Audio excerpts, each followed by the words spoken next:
आदाब, सुनहरे तेलंगाना में आपका इस्तकबाल है। मैं हूं आपके साथ सैयद अनवारुल्लाह गौरी। बढ़ते हैं खबरों की तफसील की जानिब, लेकिन उससे पहले एक नजर हेडलाइंस पर।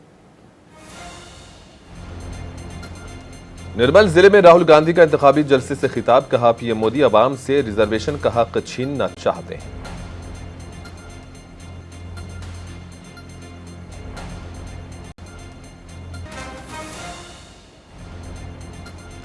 सिर्फ 4 माह में तेलंगाना के सरकारी दवाखानों में मसाइल का अंबार, बीआरएस के सरबराह के चंद्रशेखर राव का तबसरा।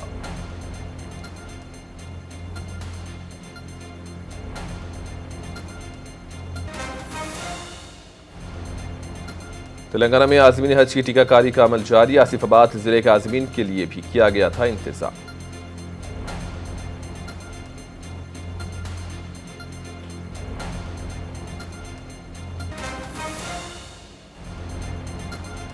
अत्तापुर में कल रात कांग्रेस लीडर का कत्ल, जलसे के दौरान हमले में जानबर ना हो सके मोहम्मद मकबूल।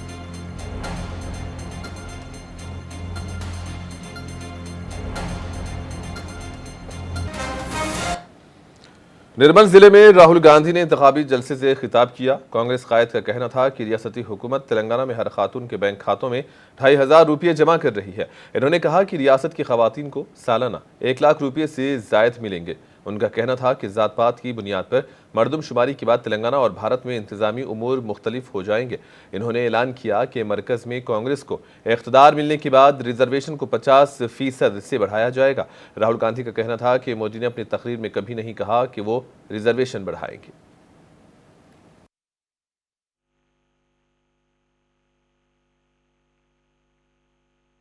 अब दिल्ली में सरकार आएगी तो यही काम हम पूरे हिंदुस्तान में करने जा रहे हैं। हिंदुस्तान के सब गरीब परिवारों की लिस्ट बनाई जाएगी।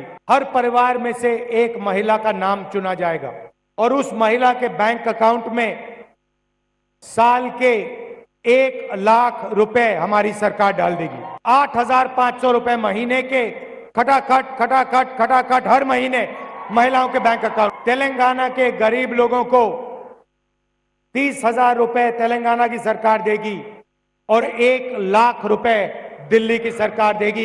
1,30,000 रुपए आपके बैंक अकाउंट में जाएंगे। आदिलाबाद में बीजेपी के जलसे आम से अमित शाह ने खिताब में अक़लियतों की खुशामद का रियासती हुकूमत पर इल्ज़ाम लगाया। इन्होंने यहाँ अपने अंदाज में असदुद्दीन ओवैसी का भी नाम लिया और कहा कि बीआरएस भी कांग्रेस की ही रविश पर चल रही है। उनका कहना था कि तेलंगाना की 10 लोकसभा सीटों पर कमल खिलेगा। मरकजी वज़ीर दाखिला का कहना है कि तेलंगाना में बीजेपी का वोट शेयर बढ़ता जा रहा है। बीजेपी ने 2014 में सिर्फ 1 सीट जीती थी, लेकिन 2019 में 4 सीटें मिली। इन्होंने अपना मनसूबा दोहराते हुए कहा कि बीजेपी तेलंगाना में मुस्लिम रिजर्वेशन को खत्म करेगी और इसके बजाय रियासत में दलितों और आदिवासियों को रिजर्वेशन का फायदा देगी।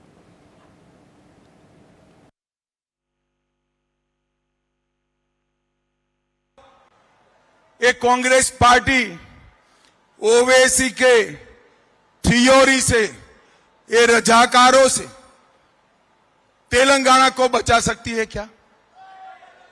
टीआरएस बचा सकता है क्या? ये टीआरएस और कांग्रेस दोनों ओवैसी से डरते हैं। इन्होंने तुष्टीकरण की एबीसी करी है। एबीसी का मतलब है ए से असदुद्दीन ओवैसी, बी से बीआरएस, सी से कांग्रेस। मैं आपको बताता हूं, हैदराबाद विमोचन दिन मनाना चाहिए या नहीं मनाना चाहिए? एक कांग्रेस भी नहीं मनाती है, टीआरएस भी नहीं मनाती थी। हमने तय कर दिया है कि हैदराबाद विमोचन दिन भारतीय जनता पार्टी हर रोज मनाएगी, हर साल हैदराबाद में कांग्रेस महिला मोर्चा कायदीन और कारकुनों ने खवातीन का जिनसी इस्तेहसाल करने वाले मुजरिम प्रज्वल के खिलाफ मुजाहिरा मुनज़्ज़म किया। तेलंगाना प्रदेश कांग्रेस कमेटी के हेडक्वार्टर गांधी भवन में यह एहतजाज किया गया और प्रज्वल और उसके बाप को सख्त से सख्त सजा देने का मुतालबा किया गया। हैदराबाद में कांग्रेस महिला मोर्चा की सदर सुनीता राव ने जीवन में मीडिया से बातचीत की। इसी दौरान पीएम मोदी के खिलाफ नारेबाजी की गई।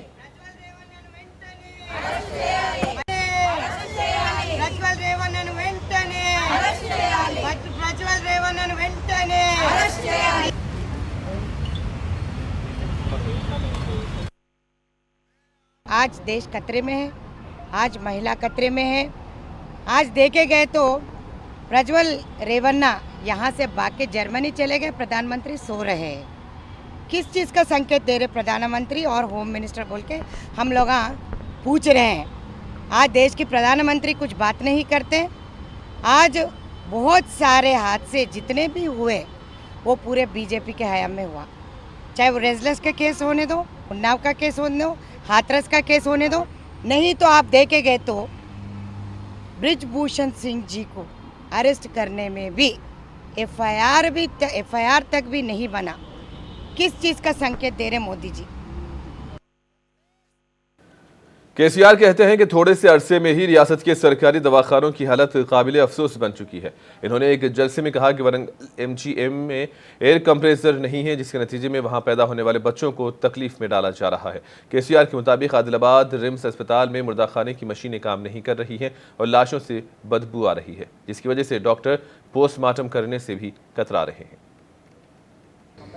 వరంగల్ ఎంజీఎంలో దుర్భరమైన పరిస్థితుల్లో ఎయిర్ కండిషన్లు పనిచేస్తలేవు. కొత్తగా పుట్టిన చిన్నపిల్లలు ఎండకు అల్లాడుతున్నారని ఆ తల్లులు గోసపడుతున్నారని చెప్పి పేపర్లో వార్త వచ్చింది. అట్లనే ఆదిలాబాద్ జిల్లా రిమ్స్లో కూడా చాలా దారుణంగా ఉన్నది. చచ్చిపోయిన పీనుగులు దుర్వాసన కొడుతున్నాయని చెప్పి మార్చిలు చేయాలంటే డాక్టర్లు భయపడుతున్నారని వార్తలు వచ్చింది. గింత మాయలేమే, గింత తొందరలనే, గింత ట్రాక్ ఎట్లా తప్పుతుంది? ఏం కారణం అంటే ఇప్పుడున్న పరిపాలకులకు ఒక పద్ధతి, పాడు, ఒక వ్యవహారం చేసేటువంటి దక్షత, ప్రజల మీద ప్రేమ, ఎట్లన్నా చేసి రాష్ట్రాన్ని కాపాడాలనేటువంటి వ్యవహారం లేదు కాబట్టి ఈ దుర్మార్గాలను వస్తూ ఉన్నాయి. चीफ मिनिस्टर के बयान पर अपोजिशन बीआरएस के सरबराह ने अपना रद्द-ए-अमल जाहिर किया। केसीआर ने कहा कि रैतु बंधु उस वक्त दिया जाता है जब फसल लग रही होती है। इन्होंने सवाल किया कि ज़रूरी पैदावार की खरीदारी के दौरान रैतु बंधु देने का क्या तुक है और केसीआर के मुताबिक तहरीक तेलंगाना अब भी जारी है और रियासत की तामीर नौ का काम मुकम्मल होना है। उन्होंने सनती शोबे को बरक़ी की फराहमी में मुश्किलात पर अफसोस का इजहार किया।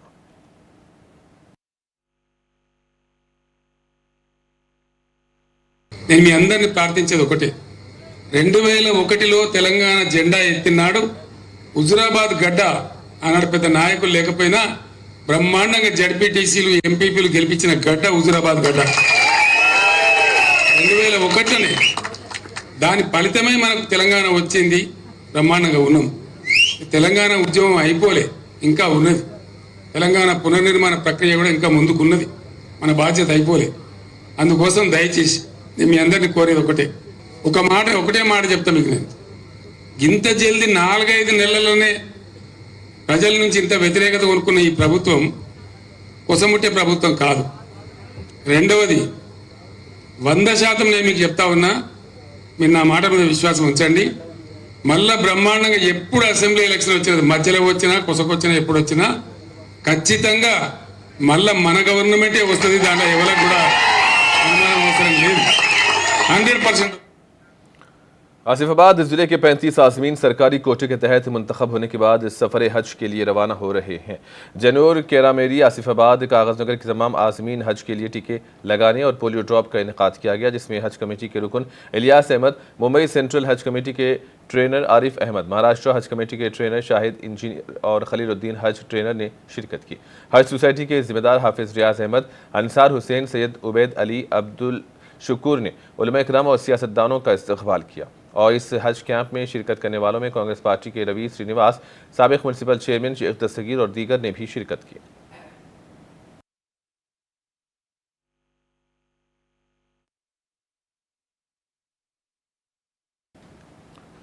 नारायणपेट जिले के एक फंक्शन हॉल में जिले के आज़मीन हज का दूसरा तरबियती कैंप मुनक़िद हुआ, जिसमें सदरनशीन तेलंगाना हज कमेटी मौलाना सैयद गुलाम अफजल बियाबानी, अलमारूफ खुसरू पाशा ने शिरकत की और आज़मीन हज से खिताब किया।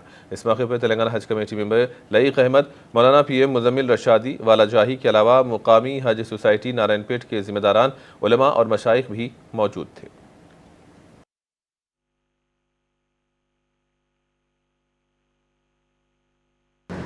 अल्लाह ताला की नजर बहुत ज्यादा है हमारे मुल्क भारत पर, इंडिया पर।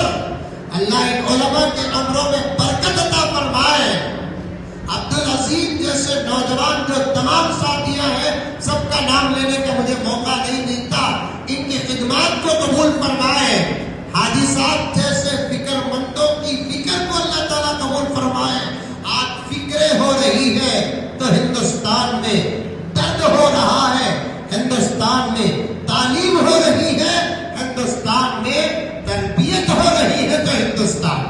दिनों से हर एक मौजू पे सुनने का मौका मिला, लेकिन आज इतनी दूर जो मैं सफ़र करके आया, बहुत मज़ा आ गया पीएम मुजम्मिल साहब की तकरीर सुनने का। आपने जिस तरीके से मदीने का अदब बताया, सलाम पेश करने का तरीका बताया, आप कई अच्छे तरबियती कैंप होते हैं। सदर मजलिस और हैदराबाद पार्लिमानी हल्के से उम्मीदवार बैरिस्टर ओवैसी ने इतवार की सुबह बहादुरपुरा असेंबली हल्के में इंतखाबी मुहिम चलाई। इन्होंने फतेह दरवाज़ा, कुमारवाड़ी, गाजीबंडा और अलीनगर में डोर टू डोर जाकर लोगों से मुलाकात की और मजलिस को भारी अक्सरियत से कामयाब बनाने की गुजारिश की। इसी दौरान जगह जगह पर लोगों ने मजलिस इत्तेहादुल मुस्लिमीन के सदर का इस्तकबाल किया और वालिहाना अंदाज में गुलपोशी की।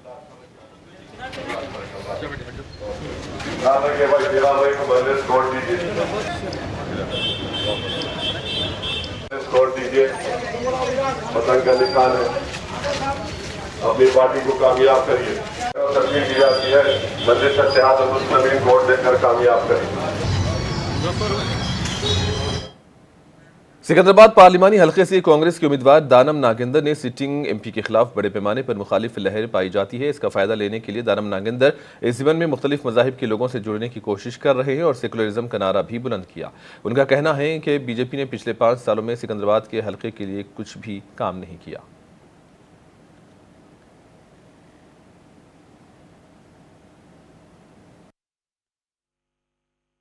आज हिंदुस्तान के अंदर सेकुलरिज्म खतरे में है और हिंदुस्तान का कॉन्स्टिट्यूशन खतरे में है, जमहूरियत खतरे में है। इसीलिए हम लोग जो है बिला मजहब और मिलत, या हिंदू हो, मुस्लिम हो, सिख या ईसाई हो, सबके पास जा रहे हैं। तो सबसे यही रिक्वेस्ट कर रहे हैं कि आज फिर एक बार हिंदुस्तान के अंदर एक सेकुलर पार्टी सत्ता में आए, क्योंकि 10 साल से लोग तंग आ चुके हैं। लोगों के बातें सुनकर जो है कुछ भी प्रैक्टिकली कुछ काम नहीं हुआ, लेकिन आम आदमी जीना मुश्किल हो गया। तो आज जो है फिर एक बार राहुल जी के नेतृत्व में और मल्लिकार्जुन खड़गे जी के नेतृत्व में, सोनिया जी के नेतृत्व में, हमारे प्रियंका जी के नेतृत्व में और खासकर हमारे तेलंगाना के चीफ मिनिस्टर रेवंत रेड्डी साहब जो है, आज तेलंगाना के अंदर हमें उम्मीद है कि रेवंत रेड्डी के साहब के नेतृत्व में हम लोग कम से कम 12 सीट जीतेंगे और हिंदुस्तान के अंदर फिर एक बार सेकुलर पार्टी। महबूबनगर लोकसभा हल्के से कांग्रेस उम्मीदवार वंशी चंद्र रेड्डी की शरीक हयात ने मीडिया से बातचीत में अपने शौहर की जीत का यकीन जाहिर किया और अपना मकसद हासिल करने में वंशी का साथ देने का अज़्म भी जाहिर किया।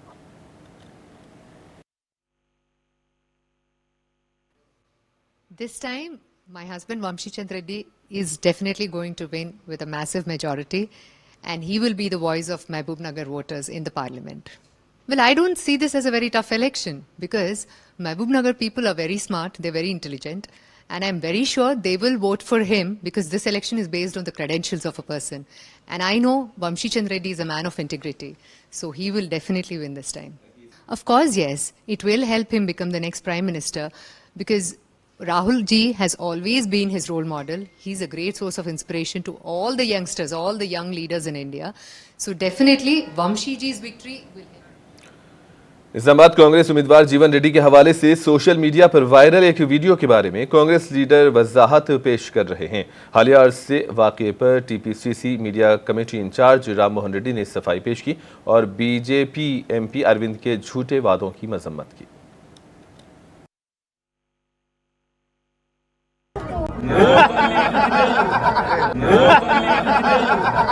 మాకు ఇల్లు లేదు, తోట లేదు, నాకు పింఛన్ రాదు సార్. వాళ్ళు చెప్పిన ఇంతే అంటున్నారు కానీ నీ దయచేసి నాకు ఏయి ఉండరంటే దొరసాని కేసారు వస్తాయి, దొరసాని కేసారు వస్తాయి, దొరసాని చేత అయిన అట్నే అన్నాడు. ఆయన దొరసాని వస్తాయి, దొరసాని వస్తాయి అన్నాడు.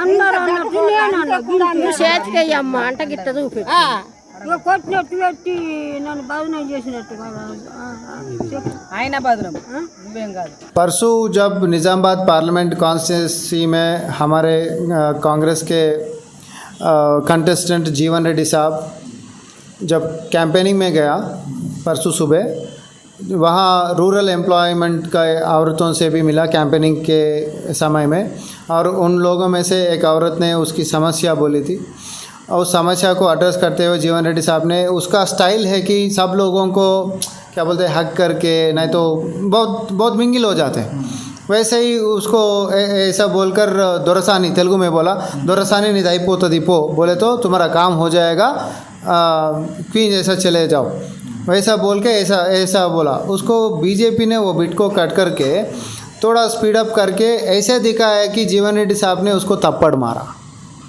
ऐसे वाल जीवन रेड्डी साहब कैसे आदमी है लोगों को मालूम है, उन्होंने हर घर में कैसा उसका बॉन्डिंग है सब लोगों को मालूम है। जब धर्मपुरी अरविंद जो बीजेपी के एस्पिरेंट है, कंटेस्टेंट है, उसका स्टाइल ऑफ फंक्शन ही झूठों के ऊपर होता है।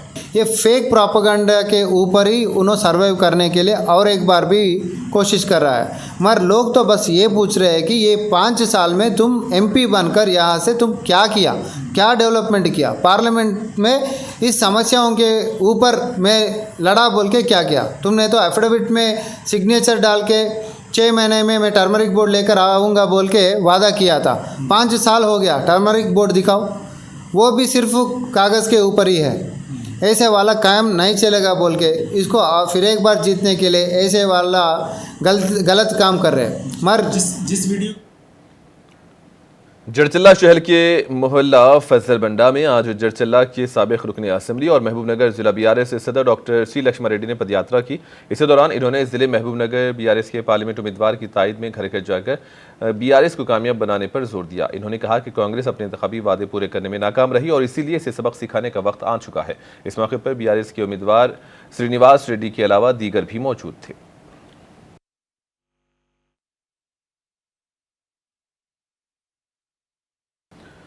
जिले जनगांव में भी गर्मी की शिद्दत ने लोगों को बेहाल करके रख दिया है। चिलचिलाती धूप सभी के लिए वबाले जान बन चुकी है। गर्मी से बचने के लिए लोग तरह तरह की तदाबीर इख्तियार कर रहे हैं। सुबह 9 बजे से ही तपिश नाकाबिले बर्दाश्त बनी हुई है। गर्मी से डर कर लोग बाहर निकल नहीं पा रहे हैं और दोपहर के वक्त सड़कें सुनसान नजर आ रही हैं। सड़क किनारे छाछ और नारियल पानी पीते लोगों को देखा गया और ऐसे में यहाँ आसिया फाउंडेशन रजाकाराना तौर पर लोगों को ठंडी चीजें फराहम कर रहा है।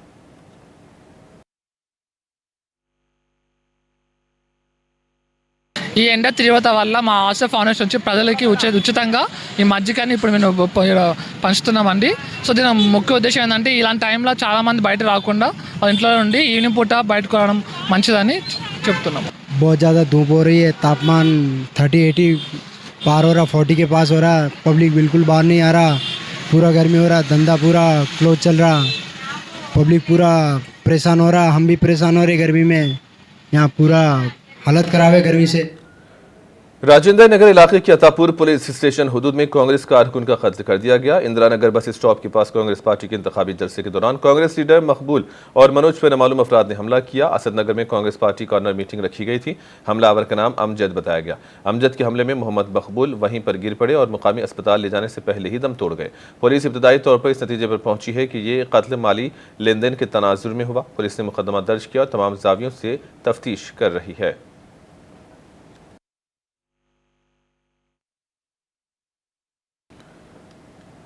मलकाजगिरी में लेट्स वोट नामी तंजीम के ज़रिए एहतमाम वोटिंग के हक की अहमियत के बारे में एक बेदारी प्रोग्राम का इनेकाद हुआ।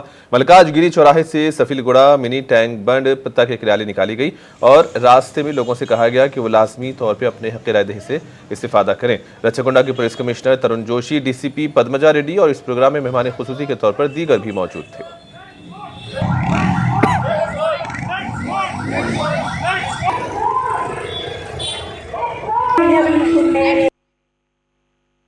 మల్కాజ్గిరి ఓటర్స్ కి అందరికీ విజ్ఞప్తి ఏంటంటే ఖచ్చితంగా అందరూ బయటకు వచ్చి ఓటేసి పర్సెంటేజ్ ఆఫ్ ఓట్ పెంచడం చాలా ఇంపార్టెంట్ అండి లైఫ్ లో। Malkajgiri constituency India's largest constituency parliamentary constituency. దీంట్లో ఇంటిగ్రేటెడ్ సెక్షన్స్ మినిమం ఓటింగ్ జరుగుతుంది, 30%, 25% ఓటింగ్ జరుగుతుంది। అందుకని ఈ ఓటింగ్ శాఖను పెంచడానికి మనం చేసే ఒక కార్యక్రమం ఇది లెట్స్ ఓట్ ద్వారా సెన్సిటైజ్ చేసి పీపుల్ని వీళ్ళందరినీ ఓట్ చేయమని కోరుతున్నాను। అలర్ట్ సిటిజన్స్ వచ్చి జనరల్ పబ్లిక్కి లోకల్ కాలనీస్లో వాళ్ళకి ఓటింగ్ కోసం మెసేజ్ ఇస్తున్నారు। ఇంతకుముందు మా అబ్జర్వేషన్ ఈ అర్బన్ ఏరియాస్లో జనరల్లీ ఓటింగ్ పర్సెంటేజ్ చాలా తక్కువ ఉంది। దాని గురించి మేము పబ్లిక్కి అపీల్ చేస్తున్నాము. 13th మాకు ఓటింగ్ ఉంది. ఒక గంట జరిగింది. Morning 7 o'clock to 6 PM. Please come out and exercise your right to vote. Police తరఫు నుంచి మేము సరిగా మంచిగా బందోబస్తు ప్రదానం చేస్తున్నాము ప్రతి పోలింగ్ స్టేషన్స్లో. అండ్ నిర్భయంగా అది वोट చేయండి. आपको ఇది इलेक्शंस। और आखिर में हेडलाइंस पर एक और नजर। निर्मल जिले में राहुल गांधी का इंतखाबी जलसे से खिताब, कहा पीएम मोदी अवाम से रिजर्वेशन का हक छीनना चाहते हैं।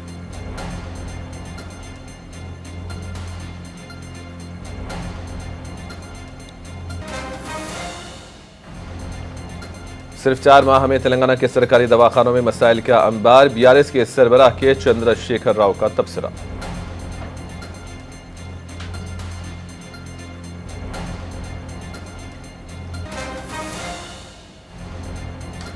तेलंगाना में आज़मीन हज की टीकाकारी का अमल जारी, आसिफाबाद जिले के आज़मीन के लिए भी किया गया था इंतजाम।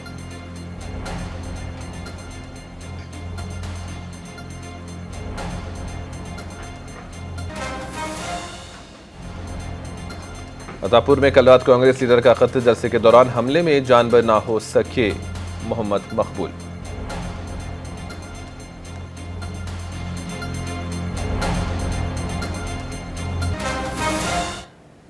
और इसी के साथ ही खबरों का सिलसिला यहीं पर इख्तिताम पजीर होता है। दीजिए इजाजत, आदाब।